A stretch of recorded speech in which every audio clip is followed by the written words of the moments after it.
Paz do Senhor, meus irmãos, vamos para mais uma aula do nosso curso Conhecendo a Bíblia, livro por livro. Hoje é a aula de número 5 e hoje vamos falar sobre o dilúvio. Vamos trabalhar aí Gênesis capítulo 5 até o capítulo de número 9. Bom, então nessa primeira parte do nosso estudo, onde vamos falar sobre o dilúvio, nós vamos falar sobre as gerações dos antediluvianos, né? Esse prefixo ante vem de antes, né? Ou seja, as gerações que viveram até o dilúvio ou antes do dilúvio.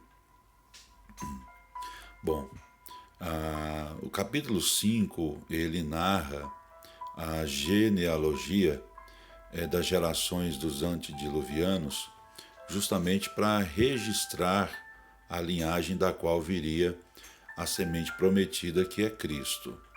Então a gente tem lá no capítulo 5 a genealogia que traça a linha de Sete, o terceiro filho de Adão, até Noé. Tá? Então o propósito da genealogia é justamente traçar a linha do Messias. Tá? Bom, os homens antediluvianos, eles viviam em torno entre 365 anos e 969. Esse número, né, de 365 anos é o mais novo registrado nesse período, que é o Enoque, que na verdade ele não morreu, mas foi tomado por Deus para si. Bom, então a pessoa mais velha que viveu antes do período ou até o dilúvio foi Matusalém, foi 969 anos. Porém, mesmo diante dessa longevidade, mesmo o homem vivendo muitos anos, a Bíblia ela deixa muito claro que a punição para o pecado é a morte. Então a gente tem lá uma descrição, né? Que sempre vai falar, fulano viveu tantos anos, gerou fulano, ciclano, beltrano, e depois diz, e morreu. Aí nós temos essa conotação bíblica, né? Essa expressão que é como se fosse um ciclo lúgubre e monótono, dizendo fulano viveu, gerou, mas depois morreu. Então isso aponta para a consequência mortífera do pecado. Porque o homem, por mais tempo que vivesse, um dia ele morreria. E aqui nessa última linha, nesse último parágrafo, né, nós temos aqui que Enoque, mesmo vivendo nesse tempo, né, deixando bem claro aqui na história bíblica que a punição para o pecado era a morte, Enoque ele resolveu andar com Deus, fez esse propósito, né? E mesmo no tempo em que traça uma linha de mortais, nós temos ali uma esperança da imortalidade. Enoque, né? O nome dele no hebraico significa consagrado, Hanohi, ele viveu com Deus, serviu a Deus, foi fiel e Deus o tomou para si. Aqui nós temos a primeira esperança, né, para a humanidade com relação à imortalidade. Então Enoque, ele é o primeiro símbolo na Bíblia do arrebatamento. Então há uma esperança para a igreja com relação ao arrebatamento e nós temos dois exemplos disso lá no Antigo Testamento, né? Enoque e Elias, ambos foram arrebatados. Mas deixando claro que a primícia para os que dormem é Jesus. Só é possível ou só será possível haver arrebatamento porque Jesus morreu, ressuscitou e ascendeu aos céus. Bom, vamos aqui para a nossa próxima página, onde fala sobre a corrupção da humanidade e a dor divina diante desta corrupção generalizada. Com o passar do tempo, a separação entre os descendentes de Sete, que são os setitas, e os descendentes de Caim, que são os cainitas, cessou porque eles resolveram casar entre eles, de acordo com Gênesis, capítulo 6, versículo 2, que diz: vendo os filhos de Deus, a expressão lá no hebraico é Bene Ha-Elohim, que as filhas dos homens, a expressão no hebraico Benot Ha-Adam, eram formosos, tomaram para si mulheres, as que entre todas mais lhe agradaram. Então a descendência de Sete, os setitas, degenerou-se espiritualmente, porque eles contraíram matrimônio com as cainitas, as descendentes de Caim. Existe uma teoria que esses filhos de Deus são anjos que desceram aqui na terra e tiveram relações com mulheres. Essa teoria é baseada na expressão filhos de Deus, Bene Ha-Elohim, que aparece também lá em Jó, fazendo uma referência àquela reunião angelical. Mas isso não tem apoio bíblico dentro da doutrina clássica da Assembleia de Deus. O que a Assembleia de Deus defende é que houveram casamentos mistos, entre setitas, que eram os filhos de Deus, e as cainitas, que eram as filhas dos homens. E desses casamentos mistos, misturando aí a descendência piedosa com a descendência ímpia, Deus não gostou dessa união e o resultado foram que filhos desses casamentos eram gigantes. A expressão hebraica é Nephilim, que se destacaram pela violência e pela imoralidade. Lembrando que existem outras teorias sobre esse assunto, mas aqui eu deixei bem frisado, bem claro, a teoria que a Assembleia de Deus defende, tá? Então chegou o momento quando a família de Noé foi a única família que mantinha fidelidade a Deus, demonstrando aqui que a raça humana degenerou-se completamente. Bom, então Deus, decidiu destruir essa perversa geração e deu a esses homens 120 anos para se arrepender. Então, quando o texto de Gênesis 6 e 3 diz: então disse o Senhor, o meu espírito não agirá para sempre no homem, pois este é carnal e os seus dias serão 120 anos, Deus não está limitando a idade das pessoas a 120 anos. Mesmo porque, após o dilúvio, nós temos várias pessoas que viveram mais do que 120 anos. Essa expressão que aparece em Gênesis 6 e 3, quando diz, pois este é carnal e os seus dias serão 120 anos, é porque desde aquela declaração, que incluiu a chamada de Noé até o dilúvio, teve um período aí de 120 anos. Então, seus dias serão 120 anos, é porque eles teriam esse tempo para se arrepender, porque depois disso a terra seria inundada pelas águas do dilúvio. Então, o propósito do dilúvio era tanto destrutivo como construtivo. A linhagem da mulher corria o perigo de desaparecer completamente por causa da maldade. Por isso Deus exterminou a incorrigível raça velha, para poder estabelecer uma nova a partir de Noé. Ok? Então vamos aqui para a próxima página, vamos falar sobre Noé e a construção da arca, que está lá em Gênesis 6, de 9 a 22. Bom, o pai de Noé, que foi Lameque, provavelmente ele tinha no seu coração a promessa de Gênesis 3 e 15.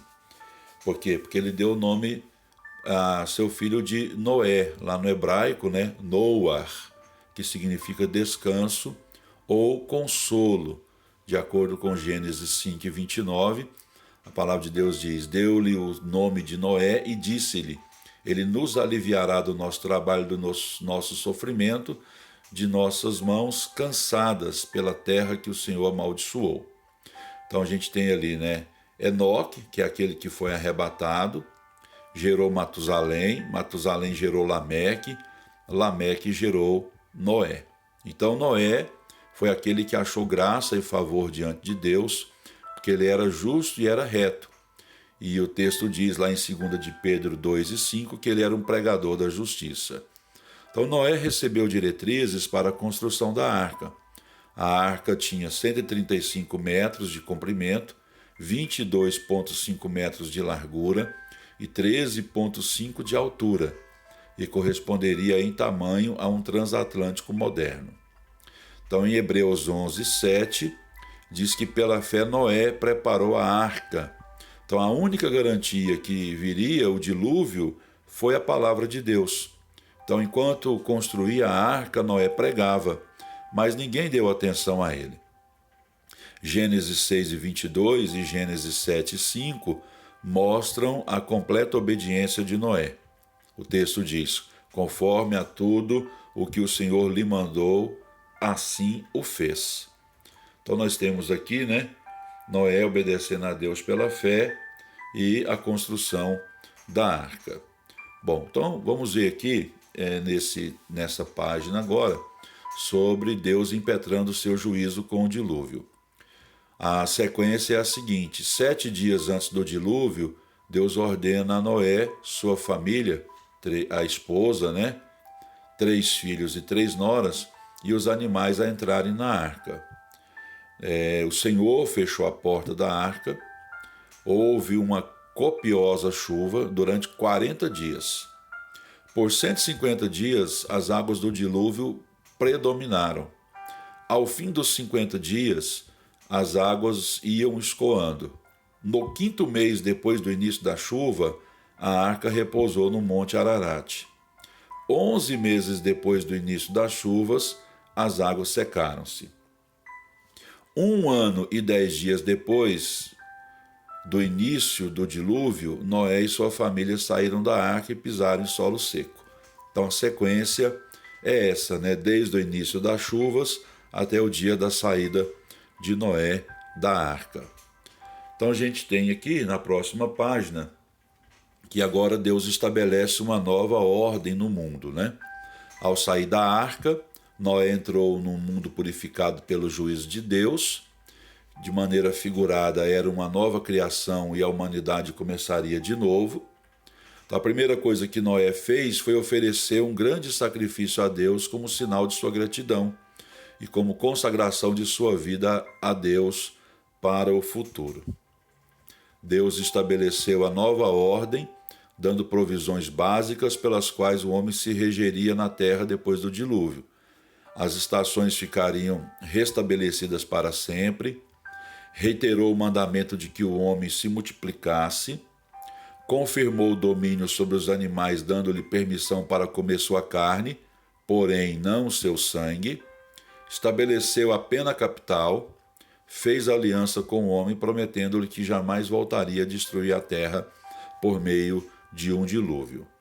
Então essa aliança, ela é marcada pelo arco-íris.